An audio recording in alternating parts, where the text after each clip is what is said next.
Hey guys, welcome to the channel. As you see in the thumbnail, what if Tatsumi won in DxD Universe Part 1. Before I start, please do support for more awesome content and subscribe my channel and like this video and also share this video with your friends. I have created my other videos playlist, there you can watch my all videos easily, check out as well. Let's start this video. It was everywhere around him. A cacophony of ragged emotions intertwined with the screams of the dying and the despairing. A million soldiers, dozens of Tigu users and Akame herself all led by the famed General Negenda, and it still wasn't enough. S death was simply that powerful. Tatsumi panted harshly as he lay splayed out across the cold, snow-covered ground, his blood staining that snow red from a vicious wound in his torso, courtesy of S death. The result of his failed attempt to stop that monster in human form. Ironic, as he was now human in monster form. It wasn't a fatal wound, not for him, not as he was. That was part of the price he paid. Just like that distant attachment to his body was a price. He knew the pain was there, but couldn't feel it. He may be a human in a monster's body, but not for much longer. He had pushed Incursio too far, and now the tyrant was taking over. Soon he would be a monster through and through. Sumi, hang in there. The voice, distant, muffled, as if he was hearing it through another's ears. It sounded familiar. Akame? It was her voice, but panicked and concerned. It seemed out of character. So much so Tatsumi thought he had misheard it at first. Akame should be fighting S death, not worrying over him. There was a gentle touch on his chest. He could feel the warmth, the emotion, pouring through it. It stirred the tyrant inside him. Tatsumi could feel its anger, animosity. Imprisoned for 1,000 years by that which it viewed as food had instilled a rage within it that could not be quelled. Emotion surged through his body, consuming every fiber of his being, every thought. Tatsumi couldn't control his own body as it surged upwards and forwards. Broire. The tyrant within him roared at the food that dared to lay a hand on it. Tatsumi watched with detachment as a massive powerful fist was slammed into the ground, creating an explosion of snow, ice, and cobblestone. Through the eyes of the tyrant Tatsumi could see Akame jumping away. There was a look of shock and surprise on her face. Panic seized him. No. Not Akame. Shield, Hewlett, Chelsea, Susanoo, Lubbock, mine, too many were gone. Too many lost. He wouldn't lose anyone else.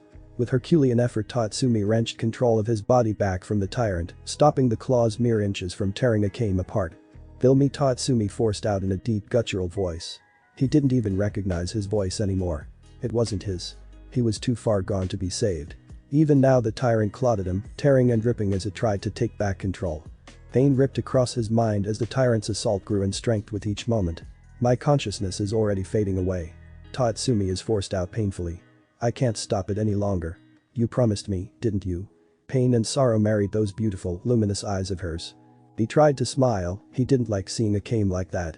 "Hurry." She bowed her head, her long, beautiful black hair covered her eyes and hid the single tear that froze before it could roll down her cheek.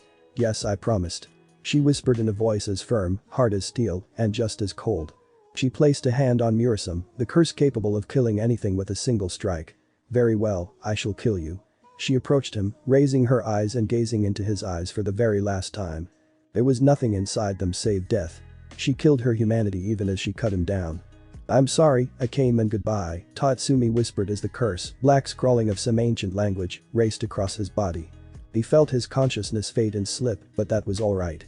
The curse would ensure that Incursio, the tyrant, wouldn't rise and harm Akame. He had fought hard, he had killed the emperor, and he trusted Akame to kill S death. There would be peace in the empire. Akame would live, Negenda would live, even mine may someday awaken. They would grieve, but they would live, and eventually they may even be happy. That was enough for Tatsumi. What had started as an adventure to save his village had become a mission to save the world. A duty he could confidently leave to Akame to finish. Peace, so this is what peace feels like. Tatsumi mused as he slipped away. Memories of his time with Night Raid and all those that had gone before him flashed across his mind. Shield and her comforting arms whenever he was down. Hewlett and his steady presence and strength that pushed Tatsumi ever on. Lubbock and his perverted antics. Susanoo, Chelsea, Seo, Ieyasu, and so many others. Maybe I'll get to see them all. PRRO, AAARRRR. The peace was shattered. Pain ripped across Tatsumi's mind and soul. The tyrant. He couldn't see it, all about him was pure nothingness, no light, no darkness, no color. But even if he couldn't see, he could feel. It was still there, its soul inexplicable tied to his own. It thrashed like the wild danger beast it was. It refused to die. Tatsumi remembered that this wasn't like any of the other dangerous beasts. The tyrant was one of the greatest, the strongest. A super-class danger beast capable of adapting to anything, everything. Even now it was trying to adapt and evolve to survive Murasam's curse. It refused to die. Tatsumi refused to let it live. "I won't let you." Tatsumi growled as he felt the tyrant trying to rip its way from him, clawing its way back to the surface. It was trying to tear Tatsumi's soul apart so that it could be free. He was its weakness. Through him the curse could kill it for good. "I won't let you hurt Akame, mine and all the others." Tatsumi roared back at the tyrant. "We're going to hell together." Peace, it seemed, wasn't something Tatsumi would be granted. DRRO, AAARRRR. Tatsumi reached out and gripped the tyrant's soul and pulled it back. The tyrant fought, thrashed. Pain scorched Tatsumi's mind and threatened to tear his soul apart. But he wouldn't give up. It would die here, now, no matter the cost. That was the Night Raid's way. Too much and too many had already been sacrificed for Tatsumi to give up at the very end. Oblivion trembled. The void he floated within Curcio writhed as if in pain. All around them the curse of Murasame, the curse of death swirled and consumed. The will to live. The will to never give up. The grip of death. The tyrant would not die, Tatsumi would not let it live, and Murasame would not release either. There was an enormous thunderous boom that shook every fiber of Tatsumi's being. It quaked across oblivion, waves of will, ripples of desire. Pain and pleasure in equal measures consumed Tatsumi's existence and oblivion shattered. The splintering of wood consumed Tatsumi's mind, even as all the air was knocked from his lungs. Pain ripped across his body, and he felt the familiar warmth of blood seep across his skin. He gasped painfully, breathing in unknown air. He let out a cry of pain, and it came out in a loud wail, a child's cry. Tatsumi opened his eyes and stared up at the strange ceiling even as he wailed. It was painted white, with tiny little bumps all across it. Resting on his face was the shattered remains of a spinning toy of some kind. What was going on? It hurt, but he was dead, wasn't he? He had been fighting the tyrant, struggling to keep it from leaving him, from evolving into something that could withstand and survive Murasame. The curse had been there as well. Had he succeeded? Or failed? The thumping of feet drew attention to the door. It banged open and a dark-haired woman Tatsumi didn't recognize rushed into the room. Her eyes widened in horror and fear as they landed on him. Peeking around the edge of the door was another, a little girl who couldn't be any older than 3, 4 at most. "Tatsumi. Tatsumi." The woman cried out as she rushed to his side faster than Akame could ever hope to be. She knocked away the broken remains of the crib and toys, picking him up gently into her arms. Fear dominated her features as she stared down at his injured stomach. She whipped her head back to the door. "Dear. Call an ambulance. Hurry." The woman cried out in a panic. "Don't you worry, Tatsumi, mommy is here," she said as she pulled the fragments of wood out of him and quickly wrapped the remains of his blanket around him. Tatsumi only had one thought as he stared up into the eyes of a concerned mother. Somehow, no matter how implausible it was, he had been reborn. XXX. It had been 8 months, and Tatsumi was still getting used to the fact that he had been reborn. Death is supposed to be absolute, but something has gone wrong with him. Thinking wasn't Tatsumi's strong point, but with little else to do while he waited for his motor skills to redevelop, he'd had plenty of time to develop them. While he hadn't come up with any specific reasons on how this had happened, he knew why. It was because of the tyrant. Tatsumi could feel it there, lurking beneath the surface. It felt different than before, dormant or asleep. Whatever happened before had exhausted it to the point where it wasn't even capable of stirring. For all intents and purposes, it might as well be dead. Its indomitable will to survive and ability to adapt had been the primary cause for Tatsumi's rebirth. There could be no other explanation. However it happened, the life Tatsumi now lived was in a completely different world, or a future so distant it might as well be a different world. Crawling around as a newborn child didn't really open up many avenues of exploration, but what he had seen had left him speechless. There were carriages that could move without horses, metal behemoths larger than danger beasts soaring through the air, light and heat without fire, moving paintings on screens that talked to you and so much more. It wasn't difficult to act the part of a newborn child. Even if his mind was that of an adult, everything was so new and strange he felt like a child all over again. Still, 8 months later he was starting to put names to things. Cars, planes, lights, stoves, TVs, and much more. He continued to act the part of a child, there was no need to alarm his new family. He had grown to love them just as he had his original parents. He found himself wanting to put smiles on their faces. And if forced to admit it, he did like the warmth. It had been so long since he had been held by his mother that it was simply all too easy to just let go and enjoy it. Had he not deserved at least a little peace and happiness after everything had been given to bring about the end of the corrupt empire? His family lived in the suburbs just outside Tokyo. It was a small compact 3-bedroom home with 1 bath, a kitchen and a decent-sized living room. Even with both his parents working high-paying jobs, they couldn't afford much due to the astronomical cost of housing. What could be constituted as a yard was small enough that Tatsumi could crawl across it in about a minute. All that aside, however, it was time to expand his horizons a bit, and to do that he needed to be able to walk. He had the advantage over most babies in that he already knew how to walk and how to balance and compensate for a head that really was much too large for the body it was on. All he really had to wait on was for the muscles in his lower body to be strong enough. Tatsumi gripped the edge of the couch in the living room and began to pull himself up to his feet. It was more difficult than he had expected, but Tatsumi wasn't one to back down from a challenge. "Mom? Mom? Come here quickly." A little girl nearby shouted across the living room. Tatsumi looked over at the little girl and smiled. Mira, his big sister. She had just turned 4 and would be starting kindergarten soon. She drove their parents crazy at times. There was a wild streak inside her that was very similar to Leon, and she was constantly encouraging Tatsumi to do things he really shouldn't be doing considering his age and all. She had a heart of gold though. Tatsumi could see that right away. While she was constantly encouraging Tatsumi to be brave, she was always there to make sure he was never too brave. "What is it?" Misako, Tatsumi's mother, asked as she stepped into the living room with a handcloth from the kitchen where she'd been preparing lunch. When her eyes fell upon him, they lit up with joy. She quickly wiped her hands on the handcloth and tossed it behind her before rushing over to him. "Come on, Tatsumi. You can do it. Come to mommy. Go. Go. Go." Mira cheered from the sidelines. This was almost too embarrassing, but Tatsumi let go of the couch and took that first step. His overweighted head almost threw him off balance, but he caught himself by sliding his feet wider. Taking a deep breath, he looked up into his mother's smiling face and took that step forward, his first real step towards the rest of his new life. XXX. Tatsumi enjoyed the park. These types of playgrounds never existed back in the Empire. There wasn't time for frivolous activities such as twirling around on a wheel, bouncing up and down on a seesaw, or crawling across a jungle gym. In the Empire, from a young age, children had been taught how to take care of themselves so they could take after their parents and survive on their own. It was proof of how much better this place was than the Empire. For a place for children to gather and play, to be out in the open like this, completely unprotected, was a testament to the peace that existed in this world. The smile came unbidden to Tatsumi's lips as he carefully crossed the street and ran over to the park entrance. He knew now why children were so rambunctious. There was so much excess energy pent up inside this tiny little body, you practically had to run or you'd never settle down. The smile faltered a little when he noticed there were other children already at the park. "Ah. It's smelly, Tatsumi. Run away." The kids laughed and jeered when they noticed him. The smile became more than a little strained. Correction, Tatsumi enjoyed the park when it was empty. Tatsumi ignored them as best he could as he made his way over to the jungle gym. He was used to this treatment. Kids could be very cruel, but they didn't realize they were. They just acted upon instinct. Flip-flopping in whatever directions their emotions and little desires decided to take them. "Why don't you just go away smelling?" A young girl shouted at him from the instinct. That was what they were acting upon. Tatsumi loved his family, vice versa, they loved him, but he quickly realized that love didn't extend very far out. None of the children in the neighboring areas wanted anything to do with him.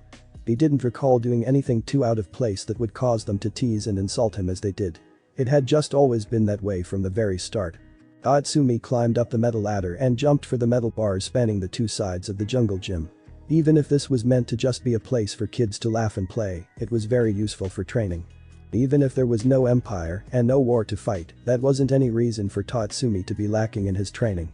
It would do a disservice to Bullet and his memory. Even if there was no war now, he needed to be strong enough to protect his sister and his parents, should the need ever arise. It would be too late to cry about it when the time came. He learned that the hard way when Ieyasu and Seo died. Naivety, his and theirs, had killed them. Stopping in the middle of the jungle gym, he began to pull himself up until his chin was above the bar. He continued to do large sets of chin-ups in the jungle gym until his arms burned with exhaustion and sweat soaked his shirt. Amidst the workout, the other kids had gone off to do whatever it is the kids do, leaving Tatsumi alone just like he wanted. "Still, it would be nice to know why they dislike me," Tatsumi grunted quietly as he pulled his chin up again. If this was going to be a problem that followed him throughout his entire life, it might make things difficult. "You smell like death," a young, girlish voice said from above. Tatsumi blinked twice and tilted his head upwards. He blinked a few more times as he stared up at an impossibility. There, floating above him, was a young girl about his own age with bright golden eyes seemingly stuck in a perpetually sleepy look. The cute little face was framed by long, deep purple hair, partially covered by a white hooded cloak with a black interior. The cloak partially covered a light blue dress that seemed far too provocative for a child her age. "Hi, I'm Tatsumi." Tatsumi felt a sweat drop roll down the back of his head even as he spoke those words. Really? A girl appears out of nowhere and just floats there upside down in midair, and that's the best he could do? The young girl giggled and smiled at him. "I'm Benia. What are you doing?" Tatsumi glanced down at himself for a moment before returning his gaze to the young girl floating in the air above him. "Chin-ups," Tatsumi offered politely. He didn't really know how else to respond to that. "But what did you mean by what you said earlier?" Now that his mind was working again, he recalled that she said he smelled like death. "You smell like death," Benia said again. Her cute little face crunched up in confusion. "I smell death, so I came here to reap a soul, but you look healthy. Papa didn't teach me what to do in this situation. Can I reap your soul anyways?" No," Tatsumi answered hesitantly. As adorable a request as that was, he liked his soul right where it was. There were problems enough with it without some little girl sticking her hands into it. "Oh, you're no fun." She tilted her head cutely and her brow furrowed in thought. "But why does death cling to you?" "Death clings to him?"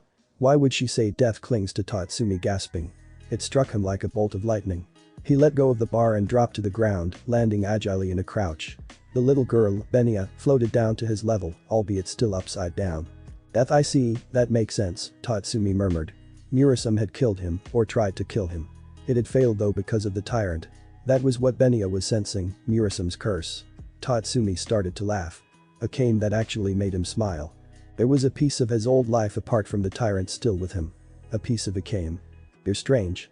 Tatsumi smiled up at Benia. "I know. Is that why the kids all avoid me? Because I smell like death?" Benia shrugged. "Maybe. I smell death because I'm a reaper." She grinned at him. "Maybe they just don't like you." "Maybe," but Tatsumi doubted it. Kids were very perceptive, they just didn't have the faculties to really understand what they were perceiving, so they often lashed out in a very base, instinctual manner. Those kids could probably feel it on an instinctual level how different Tatsumi was to them. Well, at least he knew why now. That piece of a cane, even if it was the curse of her blade, was worth a little childish animosity. But what did its existence mean for him and his future? Hopefully he wouldn't just croak one day without warning. He didn't want to leave behind more sadness. "Wait a minute. Reaper?" Tatsumi asked as he looked up at the girl only to find that she was gone. Did a cute little 4-year-old Grim Reaper just pay me a visit? Just what sort of world did he end up in? Tatsumi suddenly had a sinking feeling his life was going to be anything but normal. XXX. The weak flash of pain lanced across Tatsumi's face as his head was knocked to the side. The blow made him bite the inside of his cheek, creating a sharp coppery taste. He rubbed his face and turned to stare back at the boy that had hit him. The boy was a large, overweight and pathetic excuse for a human with messy black hair that looked as if it hadn't been combed in a year or even washed. "Are you quite finished, Itsuki?" Tatsumi asked lazily. Itsuki was 2 years older than him, a grade 4 student at Carrion Public School. The boy had poor grades from what Tatsumi had been able to gather and went out of his way to pick a fight with overachievers to make himself feel better. Tatsumi, being far more worldly and knowledgeable than anyone not a teacher at this public school, had quickly become a target. He enjoyed school for the most part. Most students still avoided him because he smelled like death, but the teachers were nice. They appreciated the effort he put into his work. It would be better if he didn't have to deal with stuff like this though. Itsuki rubbed his sore knuckles as he grinned down at Tatsumi. "Oh, I'm just getting started." He balled his fists and swung at Tatsumi's face again. Instead of just taking it this time, Tatsumi darted out of the way. 100 different ways to kill Itsuki came to mind. He ignored them. He wasn't an assassin anymore. There was no need to kill an insecure child just because his parents didn't teach him how to handle disappointment better. There was a sharp crack and Itsuki wailed in pain as his hand smacked off the brick wall behind Tatsumi's head. Tatsumi was careful to school his features so that his smile didn't show. Even if he wasn't going to kill the kid didn't mean he couldn't do anything at all. "Want me to reap his soul?" Benia asked from where she floated upside down above him. She wore the same clothes she had that first day, albeit a slightly larger version of it to fit her growing form. Tatsumi shook his head quickly. Benia wasn't allowed to reap his soul, although Tatsumi was certain she only asked to tease him, at least he hoped that was the case. Benia had visited him often since that day in the park 3 years ago. Her father's interest in Tatsumi sufficiently piqued by his death-like smell that he had encouraged his daughter to keep tabs on him. Benia was a strange one, but Tatsumi was no stranger to strange people. Normal was abnormal at night raid. It was nice to have someone to talk to at his own age that wasn't turned off by the aura of death he exuded, even if it was someone as strange and eccentric as Benia. which meant Tatsumi had his own personal Grim Reaper following him around. "You bastard." Itsuki roared as he cradled his injured hand. From the way they were beginning to swell, he probably broke several knuckles off the wall. "Get him." Ah, right, all of Itsuki's lackeys. Many of whom used to be boys he'd bullied in the past, but had groveled significantly enough for Itsuki to leave alone. Itsuki was going to be a true paragon of society when he got older, Tatsumi could tell. "Want me to reap their souls?" Benya asked. "No, don't reap anyone's souls," Tatsumi whispered quickly as he eyed the boys circling him. He could beat them with ease. Break their arms, snap their necks, shatter their rib cages. There were any number of ways he could break out of the encirclement or outright beat them all. The issue was that he shouldn't be able to. If anyone saw him performing moves that could kill with the ease and skill of a professional, there would be questions asked. Questions he didn't want to answer. An assassin struck from the shadows, from the night. They didn't beat their opponents in straight-up fights unless there was no other choice. Besides, they were just kids. Tatsumi evaded the first kid as he charged him and ducked beneath the swing of another. The first yelped as Tatsumi slid his foot out and tripped him as he tried to turn around to face him again. A side step put him around the third, and a slide evaded the fourth. These kids were nothing compared to a Kame. He could evade them all day without breaking a sweat. It wasn't necessary for him to keep it up long, however. "Hey. Get away from my brother." Mira's delicate voice pierced through the encircled bullies. Tatsumi could see his sister rushing towards him with a teacher in tow. "Shit. Let's go." Itsuki shouted and bolted away. The other kids scattered in all directions as well. "Are you alright, Tatsumi?" Mira asked as she came up to him, her eyes shimmering with concern. Tatsumi dismissed her concern with a wave. "I'm fine. Itsuki and his gang of bullies are more of a nuisance than a real problem." "Your cheek." Her fingers came up to his face, lightly tracing across the small bruise that was starting to form. "It's not a big deal, it doesn't hurt." It was nothing compared to what he suffered during the war against the Empire. Taking a single blow from Itsuki now meant he would take fewer later. Although now that Itsuki was nursing a broken hand, it gave Tatsumi more of a reprieve. "I'm sorry you have to go through this, Tatsumi," Kira-sensei, the grade 6 teacher, said. "I'll speak with Itsuki and his parents as soon as I can. A promising student such as yourself should have a peaceful and safe learning environment." "It's fine, Kira-sensei," Tatsumi said. "Itsuki will just come back with a bigger grudge next time." It wouldn't be the first time the teachers had spoken to Itsuki's parents on account of his bullying. "That is no reason not to try," Kira-sensei said.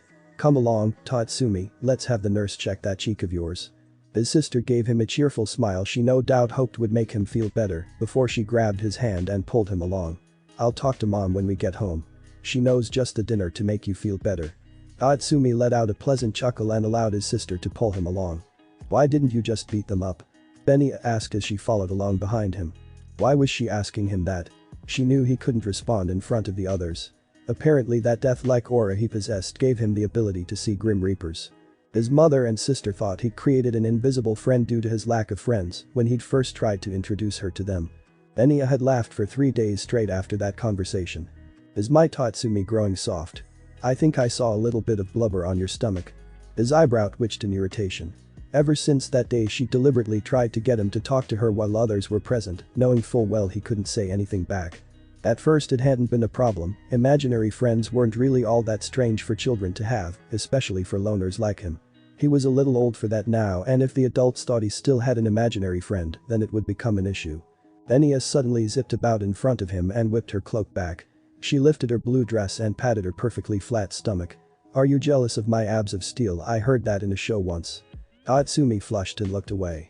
Whether knowingly or not, Benya had exposed herself to him. That was truly a scandalous dress, especially since apparently Benya didn't seem to believe in wearing anything underneath. "What's wrong, Tatsumi, do you have a fever?" his sister asked, noticing his flushed face. She placed a hand against his forehead. "You're a little warm." Is Tatsumi blushing? Benya giggled as she let her blue dress settle back in place. The look on her face suddenly became wicked. "I know how to make Tatsumi blush." This was not good. Definitely not good. She was probably too young to understand the implications of her actions, which made his own reaction to it despicable on every level. "I am not a lolicon. I am not a lolicon. I am not a lolicon." Tatsumi repeated that mantra over and over in his head for the rest of the day as he deliberately averted his eyes from Benya and her repeated attempts to make him blush. XXX. Crack. Clack. Crack. The sound of shinais smacking against each other echoed about the kendo dojo as the students practiced with one another. Tatsumi held his shinai firm as his opponent struggled to overpower him. Seeing that it was useless, his opponent let off and the two lowered their shinais and stepped back. The kid, Hikaru, was another student his age. He was quite skilled. In fact, if Tatsumi wasn't here, he most likely would have been the top student in his age group. Unfortunately for him, Tatsumi was here and he'd been taught by those far better than the experts of today. Hikaru moved again, rushing forward, this time striking for the head, immense strike. It was fast, quick, and against anyone else they would have completely fallen for the feint. However, Tatsumi noticed the way the grip shifted on the hilt and the way his arms dipped. He was going for it, Tsuki, a throat thrust. Tatsumi shifted his feet to the side and batted Hikaru's shinai away at the exact moment where he changed from the strike to a thrust. He was thrown off balance and Tatsumi struck, landing a solid blow against the body, a two strike. It was almost unfair for the kid, but Tatsumi didn't have the luxury of being fair. Kendo would provide the perfect excuse to explain why he was so good at handling a sword. Hikaru, to his credit, didn't seem upset by the loss. Instead, he positioned himself opposite Tatsumi once more, waiting for him to do the same. Tatsumi did just that, and they exchanged another pair of strikes. The two continued to face off against one another, strike after thrust after strike. Hikaru kept at it with a tenacity that reminded Tatsumi of himself when he trained with a cane. Facing an opponent they had no hope of beating, but willing to lose over and over, because they knew that within each loss was another piece of that key to victory. Tatsumi began to smile as they traded strikes. It was good to be active like this again. Here people didn't care what he smelled like or what sort of aura he exuded. Here everyone worked together to hone their skills with the shinai, to learn the ways of kendo and the Japanese swordsman spirit of old. He never thought he'd find another sanctuary outside of home, but here he had. Enough. Kurenai-sensei called out, bringing an end to their sparring session. Everyone, good work, take a short break and we'll begin again. Remember to drink plenty of water.